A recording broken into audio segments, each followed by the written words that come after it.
Bonjour à tous, nous commençons un nouveau Pérek, le 4e Pérek de Masechet Kilaim à la première Mishnah. Dans les Prakim que nous allons voir, celui-ci et les autres qui vont suivre, nous allons parler de ces dinim-là de Kilae Akerem, c'est-à-dire de l'interdiction de Kilaim avec une vigne.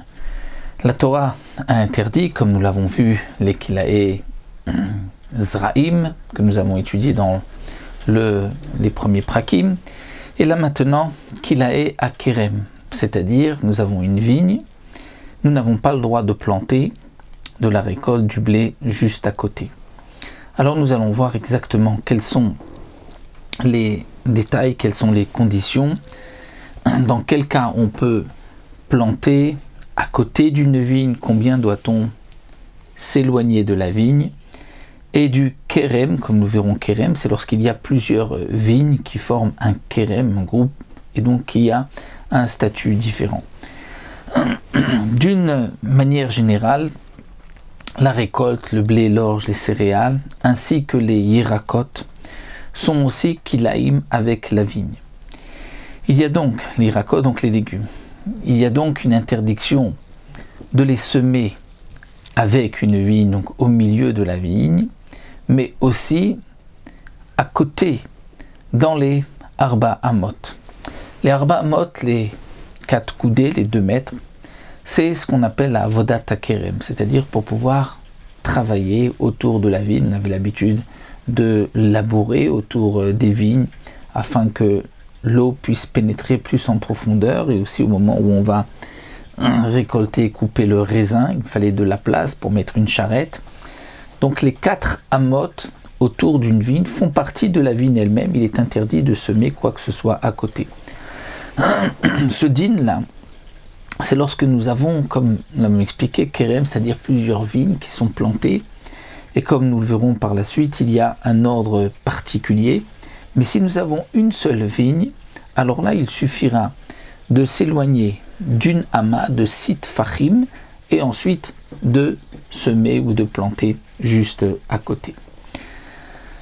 Alors la Mishnah va ici nous parler de karachat akerem, c'est-à-dire lorsque au milieu d'un champ de vigne, nous avons karachat, c'est-à-dire un endroit qui est vide. Est-ce que l'on peut semer autre chose au milieu?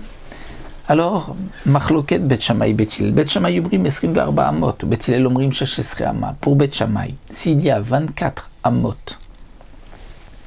au milieu qui séparent donc les rangées des vignes d'un côté, les autres rangées de l'autre, donc au milieu nous avons un endroit large qui fait 24 amot, alors on pourra semer à l'intérieur, au milieu,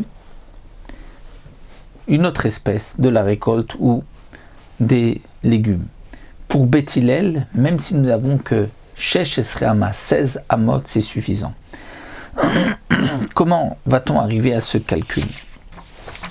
Alors, comme l'explique le Barthénora par la suite, nous avons ici une marloquette entre Bet Shammai et Bet Hillel, non pas quelle est la place qu'on doit laisser à côté de la vigne, les 4 amot.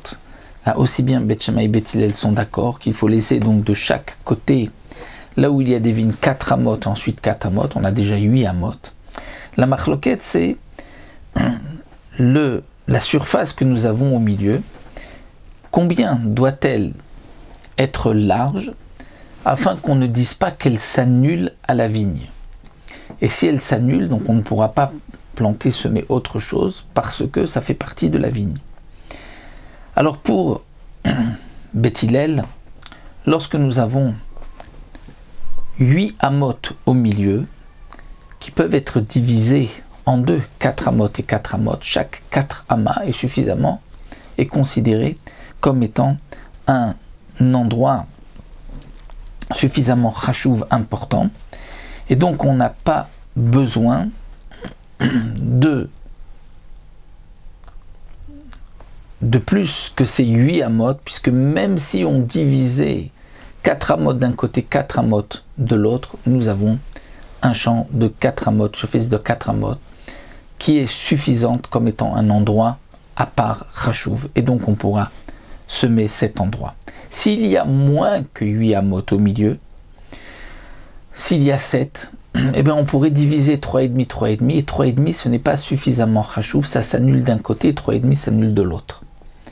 On ne considère pas que nous avons 7,5 au milieu, on les divise en deux et l'un s'annule d'un côté, l'autre s'annule de l'autre. Parce qu'il y a des vignes des deux côtés. On peut dire aussi que c'est entouré complètement des 4 côtés, le din sera le même, donc il faudra 24 sur 24 et pour Beth Hillel 16 amot sur 16 amot. Donc ce que Beth Hillel nous dit ici, lorsque nous avons 16 amot, eh bien on pourra semer au milieu les 8 amot du milieu, parce que nous avons 4 amot d'un côté à côté des vignes, qui fait partie de la Avodat HaKerem pour pouvoir travailler autour des vignes.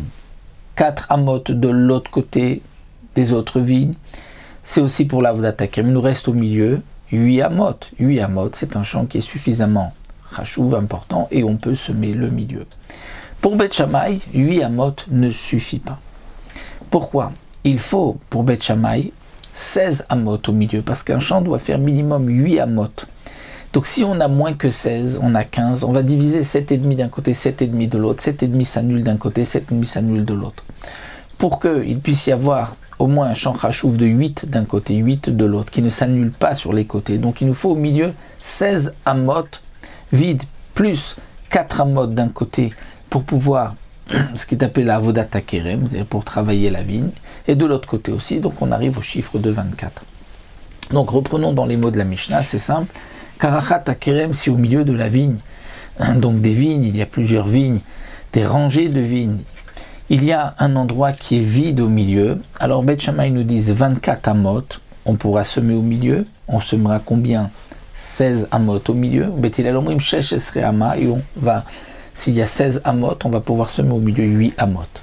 Mechol HaKerem, si ce n'est pas Karachat HaKerem, mais Mechol HaKerem. Mechol HaKerem, Mechol, c'est comme une danse, c'est-à-dire que, comme si tout autour du Kerem, autour de la vigne, il y a d'un côté un mur, et nous avons ensuite un espace vide, et nous avons les vignes. Est-ce qu'on pourra semer entre les vignes et le mur? Eh bien ça c'est Mechol HaKerem, Beth Shammai omrim, shesh esrei ama. Si nous avons 16 amot, on pourra semer au milieu. Beth Hillel omrim, non, shtem esrei ama, même 12 amot suffisent. Comment on arrive à ce chiffre de 16 ou ce chiffre de 12? Eh bien c'est simple, on ne va pas semer proche du mur. S'il y a, comme nous dira la Mishnah par la suite, donc le din de Mechol HaKerem, c'est Ben Kerem Lagader dans la deuxième Mishnah, entre un Kerem et un mur. Donc autour, à côté du mur, on ne va pas semer quoi que ce soit parce que ça risque d'abîmer le mur. Donc on laisse 4 amot du mur et on laisse 4 amot du Kerem. On a déjà 8 amot.